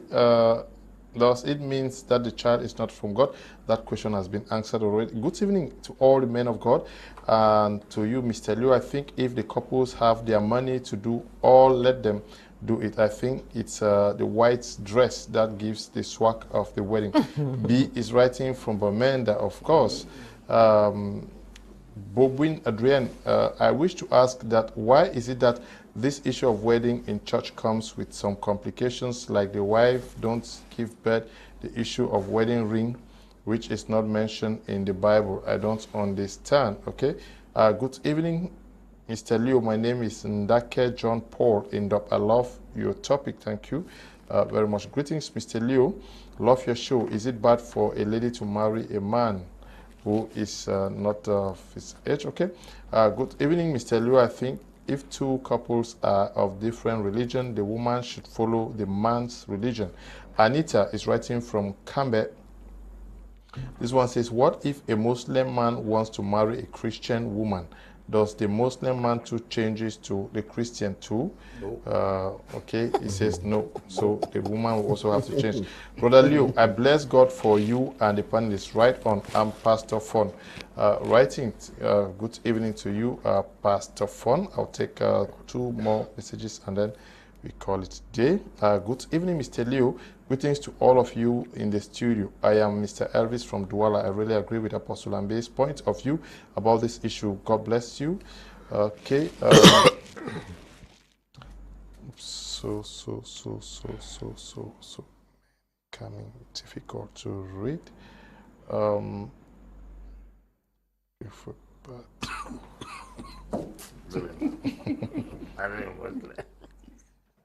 Good evening, Mr. Liu. Apostle Ambe is talking fact, but the truth is, who is the father that will do the surveying? We just have boys and girls with children now. Fathers are long gone. How many even know what marriage rights are? Based on their tradition, Mr. Liu, our parents succeeded because of the dictatorship attributes that tradition gave them over our mothers, not that their takes were perfect. Our mothers endured in most of their marriages because they were caged as a result of their not being educated. If you bring them back and give them knowledge on issues like gender equality, it will not be the same. This generation is acting on what is laid before them, coupled with the knowledge they have. Our mothers were housewives while this generation is not. A lot has changed. The children of old had no say because culture, curses, etc. was used to intimidate them. The children of today don't care and don't even believe in these threats. Things can never be as of old, no matter how we try to redefine. Okay, Tiku Felix is writing from Boya. I'm not sure. That's the damage of women in gender equality. Okay. Good evening to you all in the studio. I really enjoyed the discussion. I have this question for the guests. Can we ignore the exigencies of the Bible and the Quran and encourage Muslim and Christian intermarriage? Derek Wala is writing from Chang. This one says, Pastor Abeya John Abengang from Wotutu Boya. I used to contribute to your program, but I'm not usually read. Yeah, good evening to you all in the studio. I'm in total support of what Apostle Ambe, because I enjoy the way he handles matters put before him, most particularly the aspect of emotion. Emotional love doesn't guarantee happiness in marriage. So, as I can say, no one should allow his emotion to be told about before marriage. Remember, great Samson died because of that. Okay? Yeah, President Kwame Nkrumah. The Ghanaians call him Osagifo, meaning the Redeemer. Okay? We have to end here, unfortunately. Thank you for coming. Thank you very much, Mr. Leo. It was a wonderful time, and I believe that you will still go back to the Facebook page of My Media Prime and watch us every day you want. You get us there. Or tomorrow you get us again at 1 p.m. Okay. This one says, good evening to you all on the panel. From my own experience, after signing my marriage in court, I had to meet my pastor in his office with my wife after I became born again with rings, and he blessed us. Okay, Kulu Kista writing there. Thank you for coming. Apostle Ambe Valentine Gwa. Thank you, Mr. Leo. Thank you, Cameroonians. Thank you, viewers of Prime Hour. It's been a wonderful Tuesday. God bless you all for your contributions. Thank you too for coming, Reverend Tatoh. My utmost pleasure, Mr. Leo. Thank you very much, and thanks to our viewers who stayed glued and for those who contributed. We'll always be here as God grants the opportunity. Mr. Suleman, thank you for coming all the way. Yeah, thank you very much for thanks our favorite viewers outside there. I thank everybody, and God bless you. Mrs. Asanji Yvette from Bomenda, we say thank you to you for always being there for us and the televiewers. We also want to thank you all who took time off to watch this edition of the program. Tomorrow we're going to be looking at what is happening in Europe, or we're going to be talking Ukraine and Russia. Thank you for watching. Stay blessed. Bye-bye.